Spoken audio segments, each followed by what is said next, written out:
اللہ اللہ اللہ اللہ کی محمد سے وفا تو نے تو ہم تیرے ہیں، یہ جہاں چیز ہے کیا لوح و قلم تیرے ہیں۔ بسم اللہ الرحمن الرحیم۔ السلام علیکم، میں ہوں صفدر بخاری، آپ دیکھ رہے ہیں SSB 92 ٹی وی۔ سامعین و ناظرین، ہم اس پروگرام میں کوئی ایک اہم ٹاپک پر بات کرتے ہیں۔ آج کا ہمارا ٹاپک ہے ربیع الاول۔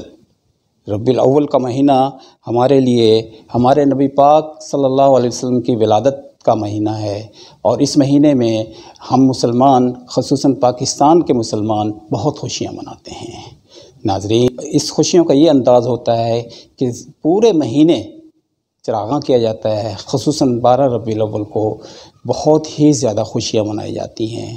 یہ دن کسی عید کے دن سے کم نہیں ہے، اور بڑی عید بھی یہی کہلائی جاتی ہے۔ 2 عیدوں کے علاوہ یہ ایک عید بڑی اہمیت کی حامل ہے۔ ربیع الاول کے مہینے میں بے انتہا خوشیاں منائی جاتی ہیں، ہر طرف عید کا سا سماں ہوتا ہے۔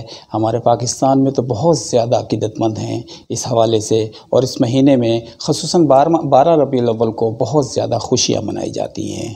ناظرین، خوشی کا یہ انداز ہوتا ہے کہ مختلف طریقے سے ہر کوئی خوشیاں مناتا ہے۔ پانی کی سبیلیں لگتی ہیں، موسم کے مطابق شربت یا چائے کی سبیلیں لگتی ہیں، لوگ جوق در جوق ان پروگراموں میں شرکت کرتے ہیں۔ قوالیاں ہوتی ہیں، محفل سماع ہوتی ہیں، تقاریر ہوتی ہیں، حضور صلی اللہ علیہ وسلم کی سیرت اور زندگی پر باتیں ہوتی ہیں، بہت سے پروگرام کیے جاتے ہیں۔ ناظرین، یہ مہینہ وہ ہے جب حضور اکرم صلی اللہ علیہ وآلہ وسلم اس دنیا میں تشریف لائے۔ اس مہینے کو اس لیے بھی زیادہ منایا جاتا ہے کہ ہمارے حضور اکرم صلی اللہ علیہ وسلم کے آنے سے پہلے زمانہ جاہلیت تھا، عرب لوگ جہالت میں ڈوبے ہوئے تھے۔ یہاں تک کہ آپ دیکھیں کہ اس کی مثال یوں دی جا سکتی ہے کہ ان کے ہاں بیٹیاں تانا تھیں، بیٹیوں کو زندہ دفنا دیا جاتا تھا، ان کو زندہ درگو کر دیا جاتا تھا۔ ہمارے رسول پاک صلی اللہ علیہ وسلم نے اس دنیا میں آنے کے بعد اس زمانہ جاہلیت کو بالکل ختم کیا، ایک زمانے میں نئی روح پھونکی۔ ہمارے ملک میں اس مہینے کو اتنی عقیدت اور احترام سے منایا جاتا ہے کہ اس کی مثال شاید ہی کسی اور ملک میں، کسی اور مسلمان ملک میں، یا کسی دنیا کے کسی بھی ملک میں دیکھی جاتی ہو۔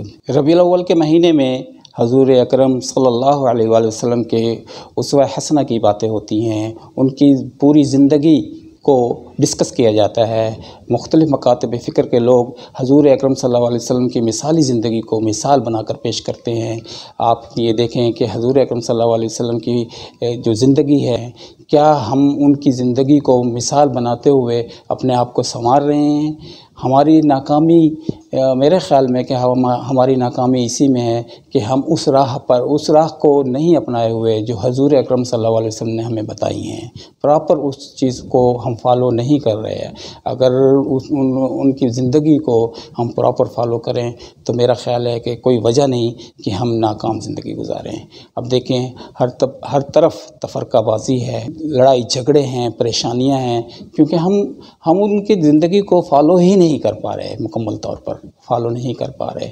اگر ہم دیکھیں، اگر ان کی زندگی کو ہم فالو کریں تو اس قسم کی پریشانیوں سے ہم بچ سکتے ہیں۔ ناظرین، آج ہم نے اس موضوع پر بات کی ہے جس کا کوئی ثانی نہیں مگر آمد مصطفیٰ صلی اللہ علیہ وآلہ وسلم کی، جہاں ہم نے خوشیاں منانی ہیں، چراغاں کرنے ہیں، سرور کائنات کے نعرے بلند کرنے ہیں، وہیں ہم پر لازم ہے کہ آپ صلی اللہ علیہ وسلم کی ہدایت پر عمل پیرا بھی ہوں، اور آپ کے احکامات کو پھیلایا بھی جائے، تاکہ حقیقی معنوں میں اپنی زندگیوں کو بہتر کر سکیں۔ نئے دیکھنے والے دوستوں سے درخواست ہے کہ آپ ہمارے پروگرام کو لائک کریں، سبسکرائب کریں، اور گھنٹی کے بٹن کو دبا دیں، اور نیچے کمنٹس باکس میں کمنٹس دے کر ہماری حوصلہ افزائی کریں۔ آپ کا بہت بہت شکریہ۔ SSB 92